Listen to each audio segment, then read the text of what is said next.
आमचा शेतकऱ्यांचा प्रचंड मोठा आक्रोश मोर्चा झाल्यानंतर आम्ही जेव्हा जिल्हाधिकाऱ्यांना निवेदन देण्यासाठी शिष्टमंडळ गेलो तेव्हा पोलिसांनी थोडी धक्काबुक्की आमच्या कार्यकर्त्यांबरोबर केली। पोलीस अधिकारी हे सरकारच्या इशाऱ्यावर नाचतायत, सरकारमधल्या आमदार खासदारांच्या इशाऱ्यावर नाचतायत। एवढी चाटुगिरी कोणत्या अधिकाऱ्याने करू नये असं माझं स्पष्ट मत आहे आणि आम्ही यांच्या दादागिरीला भीक घालत नाही। सरकार हमसे डरती है, पुलिस को आगे करती है। सरकारमधल्या आमदार खासदारांची आमच्या समोरासमोर येण्याची हिंमत नाही, म्हणून पोलिसाच्या खांद्यावर बंदूक ठेवून आंदोलन दडपण्याचा प्रयत्न, चळवळीचा आवाज दाबण्याचा प्रयत्न सरकारच्या मार्फत होतो आहे। कुत्र्याला दगड मारला तर कुत्र दगडाला डसतं, पण वाघाला दगड मारला तर वाघ दगडाला डसत नसतो। ज्या दिशेने दगड आला त्याचं नरडं फोडत असतो।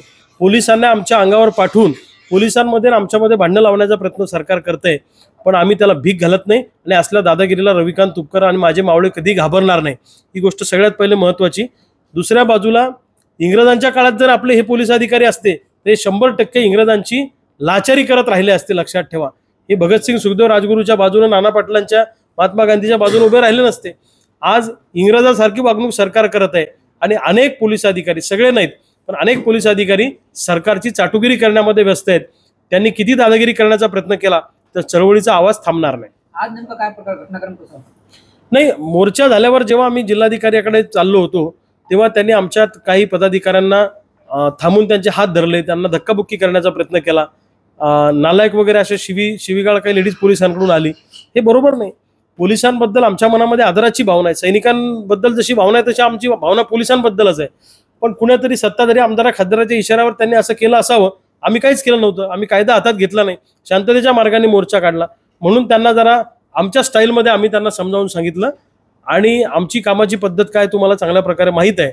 जर आमच्या अंगावर कोणी आलं आम्ही शिंगावर घेतल्याशिवाय राहत नाही, हा आमचा इतिहास आहे।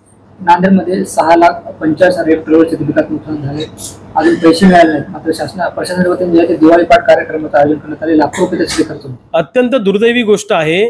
एक गोष्ट तुम्ही लक्षात घ्या, नांदेड जिल्ह्यातला शेतकरी मरणाच्या दारात उभा असताना अजून शेतकऱ्याला दिवाळीपूर्वी मदतीची घोषणा केली पण मदत मिळाली नाही आणि कोणत्या पौडवालबाईचा कार्यक्रम घेऊन लाखो रुपये त्याच्यावर खर्च करता दिवाळी पहाटचा।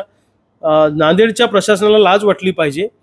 अहो, जेवढा खर्च तुम्ही त्या दिवाळी पहाटवर करताय तेवढाच खर्च जर तुम्ही नुकसानग्रस्त शेतकऱ्यांना दिला असता, त्यांना दिलासा मिळाला असता।